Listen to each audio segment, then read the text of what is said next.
Welcome back to the Future Archive.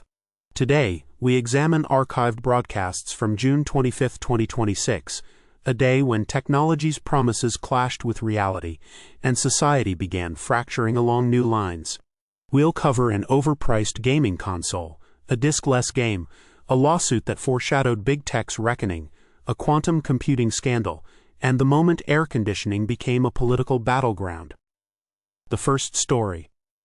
Valve's Steam machine launches at £879, highlighting the cost of early adoption. On June 25, 2026, Valve Corporation released its long-awaited Steam machine, a high-end gaming PC marketed as a living room console.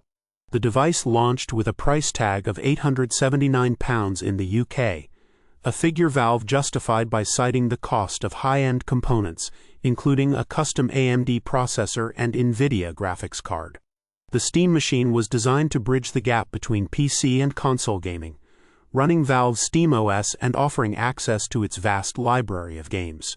However, critics immediately noted that for the same price, consumers could build or buy a more powerful traditional gaming PC. The launch was met with skepticism, as many saw it as an attempt to lock users into Valve's ecosystem while offering little innovation. Sales were underwhelming, and the device quickly became a symbol of corporate overreach in an era when gamers were growing tired of being asked to pay premium prices for unproven hardware. The Steam machine's failure was a harbinger of the tech industry's coming struggles. By 2026, consumers were beginning to resist the idea that newer always meant better, especially when the price tag seemed disconnected from reality. This moment also highlighted a growing trend: companies assuming their brand loyalty was unshakable. Valve, like many others, would learn that goodwill was a finite resource. Historians now view the Steam machine as a case study in how even innovative companies could misread the market. The intern was later blamed for the pricing model, though evidence suggests higher-ups were involved. Some products are so ahead of their time, they immediately fall behind. The second story. GTA 6 Physical Edition ships without a disc, priced at £70. Rockstar Games announced on June 25, 2026, that the physical edition of Grand Theft Auto 6 would retail for £70 in the UK, and in a move that shocked many, would not include an actual game disc. Instead, the physical version came with a download code inside a standard game case, meaning players still had to download the game from the internet. This decision was framed as a cost-saving measure and a response to the declining use of physical media. However, consumers were outraged, seeing it as a way for Rockstar and its parent company, Take-Two Interactive, to charge a premium for what was effectively a digital product.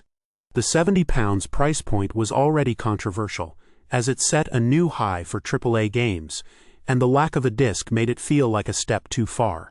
The move was widely criticized as greedy, and it marked a turning point in the gaming industry's shift toward digital-only distribution. This was the moment when the gaming public realized the subscription wars were not just coming, they were already here. By 2050, the idea of paying full price for a game that didn't even include a physical copy would seem quaint, if not outright absurd. But in 2026, it was a sign of things to come, an industry increasingly comfortable with charging more for less. The backlash also revealed a growing generational divide, with older gamers clinging to the tangible, while younger players, raised on digital storefronts, barely noticed the difference. Humanity's favorite strategy of postponing outrage until it was too late was in full effect. The most expensive thing in the box was the empty space where the disc should have been. The third story. YouTube settles landmark social media addiction case with teen. On June 25, 2026, Google's YouTube reached a settlement in a high-profile lawsuit filed by a teenage user who claimed the platform's algorithm had deliberately addicted them to harmful content. The case was one of the first to directly challenge the ethical implications of algorithmic design, arguing that YouTube's recommendation system was engineered to maximize engagement at the expense of users' mental health.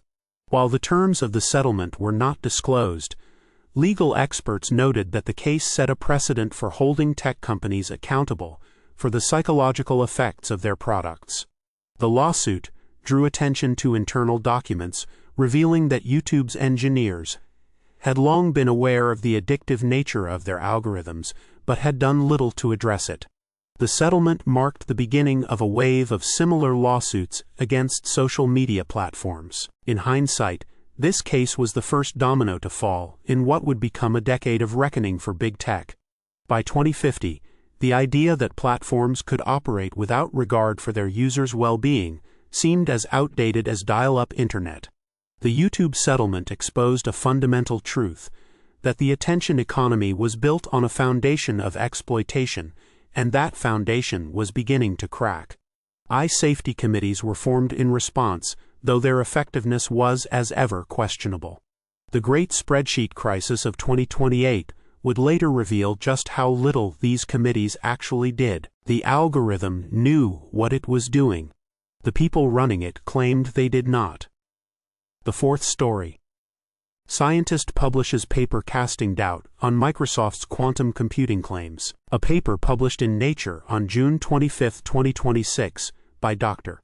Elena Vazquez of MIT, raised serious questions about Microsoft's claims regarding its quantum computing breakthroughs. Microsoft had long touted its topological qubit approach as a major advancement in the field, promising scalable, error-resistant quantum computers. However, Vasquez's research suggested that Microsoft's qubits were not, in fact, demonstrating the necessary properties for quantum computation. The paper argued that the company's much-publicized milestones were based on misinterpreted data, and that its quantum systems were no more advanced than those of its competitors. Microsoft responded by defending its research, but the damage to its reputation was significant. Investors and industry observers began to question whether the company's quantum division was more hype than substance. This was the beginning of the end for what historians now call the quantum bubble. By 2050, Microsoft's quantum computing efforts were remembered as a cautionary tale about the dangers of overpromising in the name of innovation. The scandal also highlighted a broader issue in the tech industry: the tendency to prioritize public relations over actual progress. Companies had learned that they could attract investment and talent simply by claiming to be on the cutting edge, even if the edge was largely theoretical. AI safety committees, incidentally, were also formed to oversee quantum research. They met quarterly for coffee. In the race to the future, some forgot to bring the science. The fifth story. Air conditioning becomes a political divide as France records hottest day. On June 25, 2026, France recorded its hottest day in history, with temperatures exceeding 45 degrees Celsius, 113 degrees Fahrenheit in some regions. The extreme heat reignited a national debate about air conditioning, a luxury that had long been rare in French homes and public buildings. As climate change made heat waves more frequent and severe, the lack of widespread air conditioning became a point of contention. Wealthier citizens and businesses could afford to install units, while many lower-income families and public institutions, such as schools and hospitals, were left to endure the heat. The divide sparked political protests, with critics arguing that the government's failure to address the issue was exacerbating social inequality. Supporters of limited air conditioning, meanwhile, pointed to environmental concerns, noting that wider adoption would increase energy consumption and greenhouse gas emissions. This moment marked the point when climate change stopped being an abstract threat and started reshaping daily life in visible, contentious ways. By 2050, the air conditioning debate would seem almost nostalgic, a time when the argument was still about comfort rather than survival. The political divide also revealed how environmental policy could no longer be separated from economic policy. The great subsidization of the 2030s, which saw governments scrambling to fund cooling infrastructure, had its roots in heat waves like this one. Humanity's favorite strategy of waiting until the last possible minute to act was, as usual, the order of the day. The only thing hotter than the temperature was the argument over who got to cool down. June 25, 2026, was a day of contradictions. Technology promised the future but delivered frustration. Society demanded accountability, but settled for half measures. And as the planet grew hotter, so did the debates over who would bear the cost. The past, as always, is not going anywhere. This has been the Future Archive.